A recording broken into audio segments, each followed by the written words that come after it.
All right, what's good, y'all? Welcome back to the channel. My name's Kevin, and you're watching Smell Goods. Appreciate you coming through. Appreciate you hanging out with me for a little bit as we run through more of this fragrance content.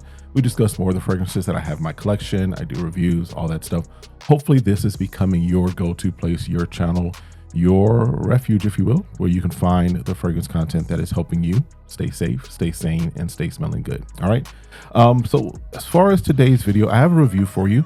It's nothing that is being hyped right now. It is something that I just picked up on my own. I was looking at the notes. It's like, sounds interesting. Let's check it out. And it's from really the channel or the brand that for the most part has been kind of very instrumental in a lot of the things that I've done, as far as they were kind of my first house that I spent a lot of time investigating, and they up until recently probably made up the bulk of a good portion of my collection. They never were the fullness of it, but they make up a good portion. Of course, I'm talking about the house of Lattafa. Now, this one is probably not on your radar, so I figured let's do it. If it's something that is on your radar or comes on your radar, you'll at least have the information. Or if you see it and you're like, let me see if there's anything about it. Hopefully this video will bring you to that. All right. So this is called King of Arabia. Let it focus there. King of Arabia. And this is from the Lattafa Pride collection. Now, as all of the Lattafa Prides, they come in this kind of a box here that you can see there. And see the information on the back. You got your holographic sticker. You've got, and then you've got the little hole to push up because it's a hefty box, and you've got batch codes there. All right. So it comes in this kind of case that opens up. Make sure I do this right. Yeah. Opens up in this manner. Don't want anything to fall out. And you can see it's got the book there, which we'll go ahead and let that capture here, as well as the fragrance over here, I should say. And then you've got 4 travel sprays, samples of different things, and I'll talk about those a little later. But this is our fragrance here. It is King of Arabia. Nice hefty bottle. Let you see that there. Can be a fingerprint magnet. On the back, you've got the Lattafa there. And the top, you've got this kind of like crown jewel type thing. Let's let it focus in. There we go. And just on the bottom, you've got the sticker. All right. Now, I'm going to tell you right now, even just based off of the notes, this is not a blind buy safe fragrance. Reason for it, the reason I say that, and the reason I kind of, just wanted to look at it was this is an oud heavy fragrance. So this is definitely a nice Middle Eastern type of fragrance, true to, I believe, Middle Eastern perfumery. Now, I could not find anything that it is a clone, cover, dupe, reimagination of. That is something that would be recognizable to you and I here in the United States, unless we've been involved with Middle Eastern perfumery. But what this is, it looks like it, and I can't figure out if it is Lattafa is doing their own take of it, or if the original, as far as the organization, the company that did the original came up under Lattafa. So this is basically, there's a fragrance that was launched in the 2010s, 2000s, whatever, called Scent Celine. And this is just my research, right? Scent Celine, and has the same notes that we have in this. This also says that the perfumer, as far as going on to Lattafa, don't go to Fragrantica for this because it gives you some notes that don't match up with what Lattafa is saying. But the notes on Lattafa basically and everything says that the perfumer is Scent Celine. So I think that this basically just is they absorbed that original company, and now they're putting this out under their Lattafa Pride line. A lot of things to say. Let's get it on the skin and let's see what we got going on. All right. Now, I have sprayed this before, so it's not completely new or foreign to me, but this is, and this is one, this is not for, at least for me, it doesn't come off for spring or summer. This is a nice heavy oudy fragrance. All right. Give you the notes. And this is why, again, I'm going to tell you, this is not blind buy safe. Unless you are into ouds, unless you really like that animalic, warm, spicy, regal, royal type of fragrance, this may not be for you. All right. But up top, you've got Indian oud and Cambodian oud. So you got 2 types of oud up top.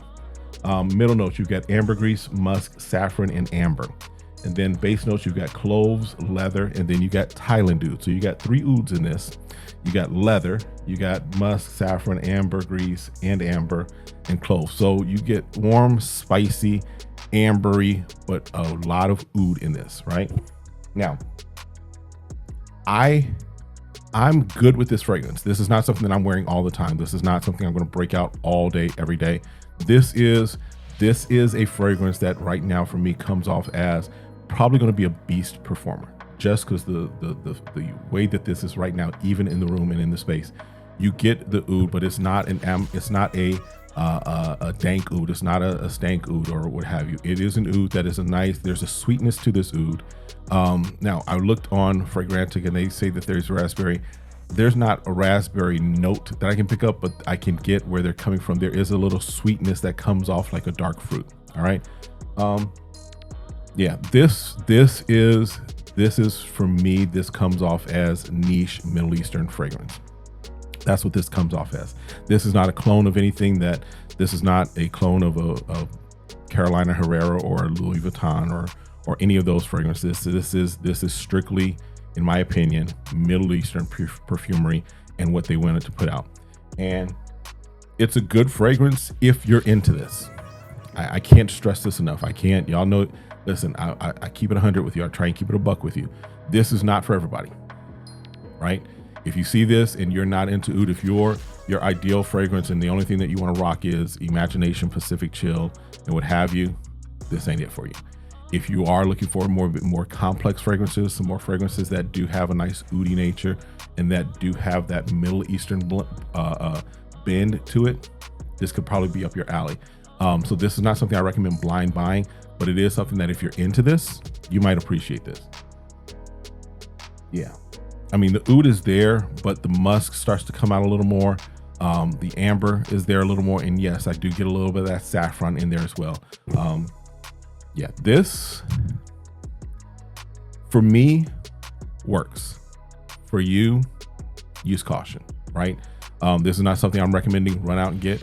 You can find it in maybe a local shop, especially if you have like a Muslim or Middle Eastern shop in your area. This may be something that you might check and see if they have it, and put your nose on it. Yeah. Now, when would I wear this? Definitely fall, definitely winter. This is not going to be a work scent. This would more so be an out and about type of scent, more evening focused for me. This would not necessarily be day just hanging out, hanging around. But this is a scent that could just, because of the way it's coming off right now, I can see this lasting for a long time. I can see this being a beast mode of a type of fragrance, just because the heftiness of this fragrance right now is there, right? When I did spray it on myself, when I first got it, and of course, you know, that day I think I put a couple of different things over my arms. It stayed. It was there for a good 8-9 hours before I was like, okay, let's get something else on. So how long will it last? It probably could go a nice 10, 11, 12 hours, right?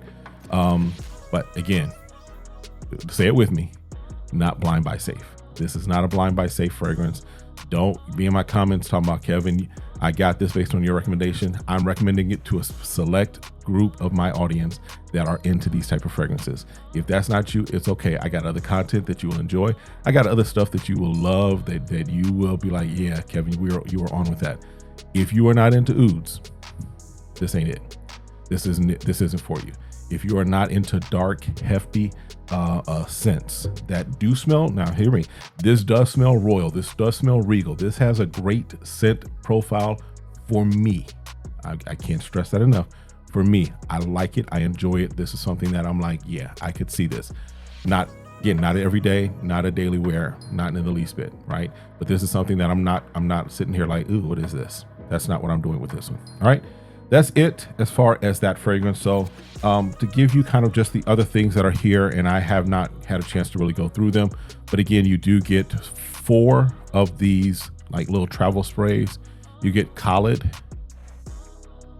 and these are all, I think, from their Pride line.